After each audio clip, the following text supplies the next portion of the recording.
Gentlemen, good afternoon, and we want to go to Nebraska, where we're going to be talking about the Ho-Chunk Incorporated with the Winnebago tribe, and I believe we have with us John Blackhawk, who's the chairman of the Winnebago tribe of Nebraska, and Lance Morgan. Have we identified you correctly, gentlemen? That's correct. Correct identification? Yes, that's Perfect. correct. Okay, we have contact. We have contact. You're on, and we congratulate you for becoming a finalist here, and we're looking forward to your presentation.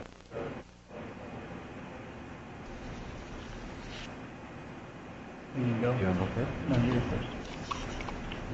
Okay, good afternoon. On behalf of the Winnebago tribe, I want to thank you for the opportunity to discuss Ho-Chunk Incorporated, our economic development corporation. Being recognized for our hard work is an honor that the entire tribe can take part in. Briefly, I want to discuss what led up to the formation of Ho-Chunk Inc., our political struggles, and its impact on our people. Most governments are funded through tax revenue. However, tribes are barred by state and federal governments from implementing any meaningful taxes. As a result, our choice was surviving on government handouts or going into business for ourselves. We chose to develop our own business, but during the 1970s and 80s, we had a string of unsuccessful developments.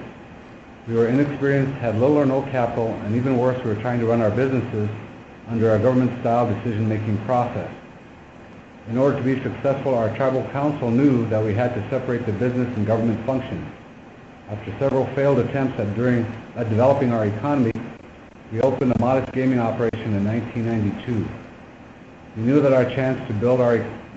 that this was our chance to build our economy. 2 years later, we formed Ho-Chunk Inc. with the mission of diversifying our business away from gaming, providing job opportunities for our tribal members, and to eventually lead to total economic self-sufficiency. We spent months examining our earlier economic failures and those of other tribes. We used this information to establish a set of guiding principles for the company.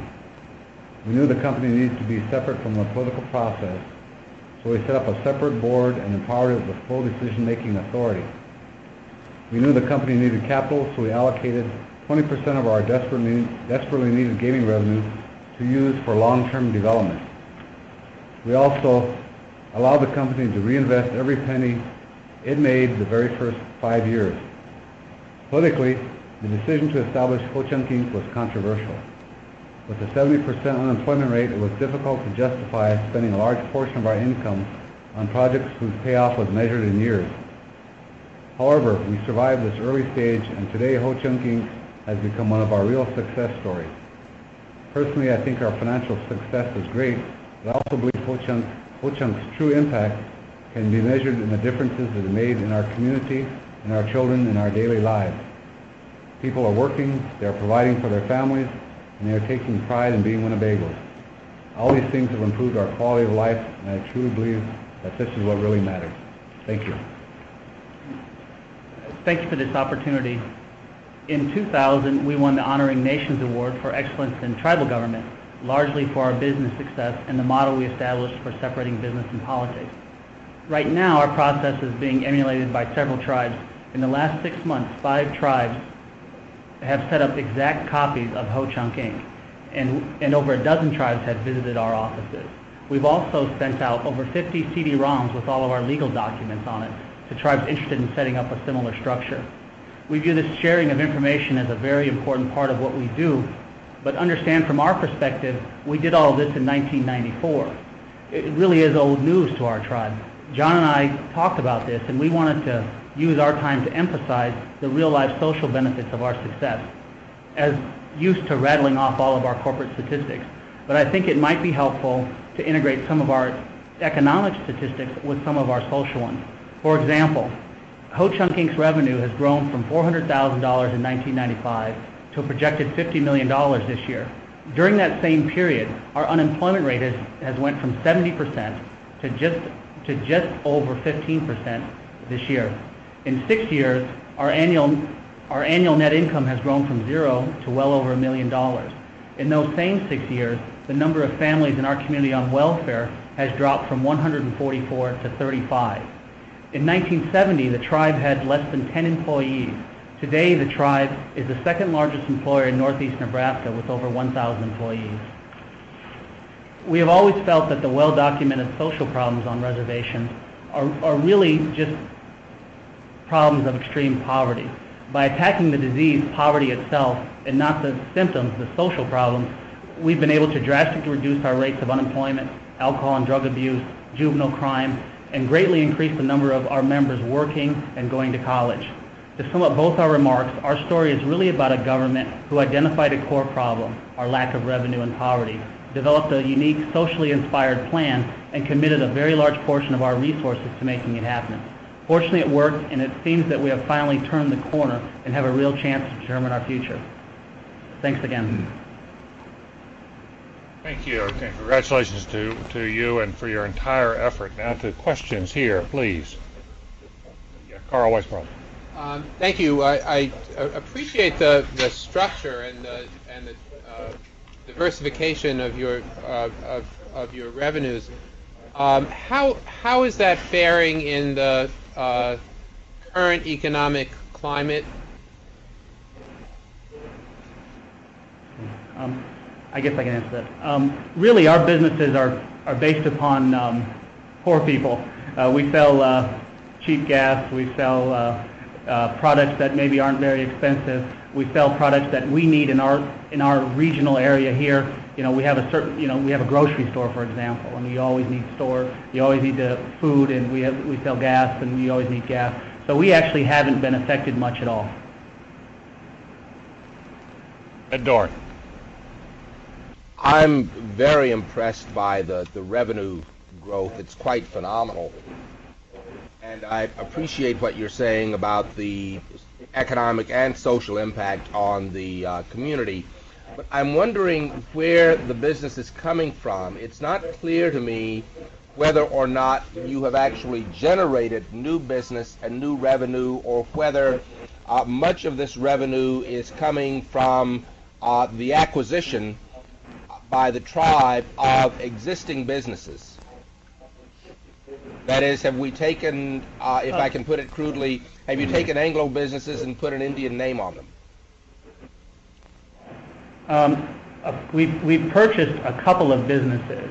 However, what you have to understand, that the reservation before we started had no businesses whatsoever. So we had a large group of population with all of our economic activity was transferred outside the reservation, and so we had a blank slate. And so we've been able to use some of the business from the outside that we purchased to develop from a position of strength some of our on-reservation businesses. A lot of our companies do business with each other. It's very important that we fill every niche within our local economic area. So we've created lots of jobs that are new. This is, in a way, sort of a follow-up. I, too, am impressed with your revenues and the diversity of your businesses.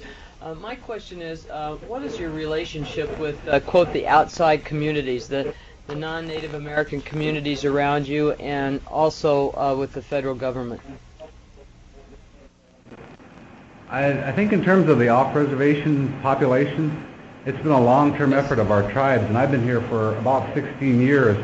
And I know prior to that there was a real concerted effort to work with the surrounding communities because of the issues of economic development and jobs and diversity and all of those things. So we've had a real long-term relationship with, they have at least a half a dozen small towns that are anywhere from 6 to 10 miles in our area.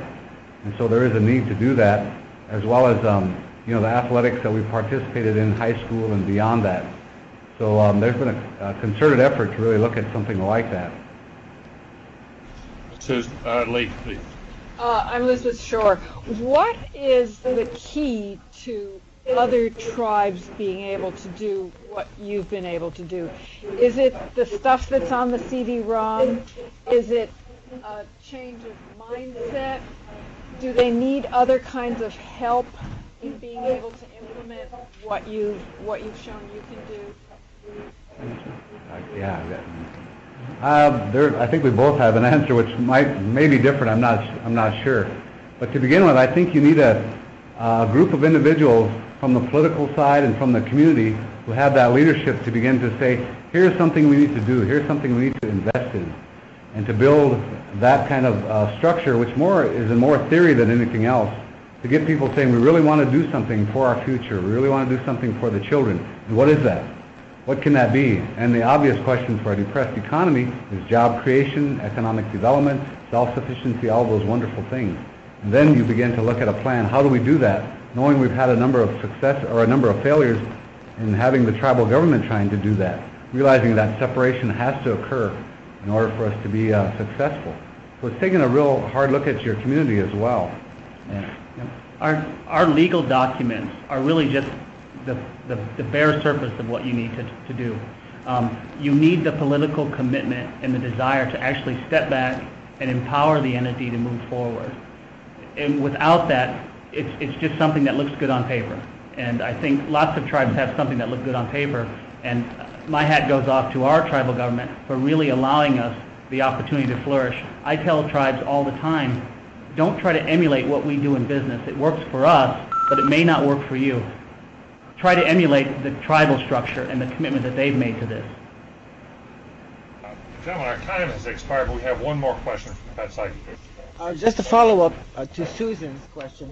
Your relationship with the federal government and with the state government. That of course has been long-term as well. We have two state governments that we have to contend with in Iowa and Nebraska. And so it's in our best interest to really work with those state governments and working and trying to develop this government-to-government relationship with the state governments as well. And that's a long-term process. And because you have term limits and other things that you have to contend with in the state, it's a long-term process of trying to come together with the state entities on a regular basis, trying to invest our time, and also going to Washington for the numerous meetings that are relevant to us, whether they're housing or education or whatever else. It's a long How about taxes? Our Beg your pardon? Taxes. Well, actually, okay. Our success has actually spawned two different reactions. One is a resentment, and two is a hey, congratulations. And the tax issue is something that's very important. As a government, we don't pay federal taxes like any other government. But when we run into issues with the state, we've had a very cooperative relationship. Just this week, we've finalized, but it hasn't been signed, a revenue sharing agreement with the state of Nebraska regarding gasoline taxes. And that's the first time that's ever happened for us. Chairman Blackhawk and President Morgan, we want to thank both of you for traveling such long distances today to be with us. You're kind to do that. And we also want to be on the congratulatory side on your splendid accomplishments there. Thank you again. Thank you. Thank you.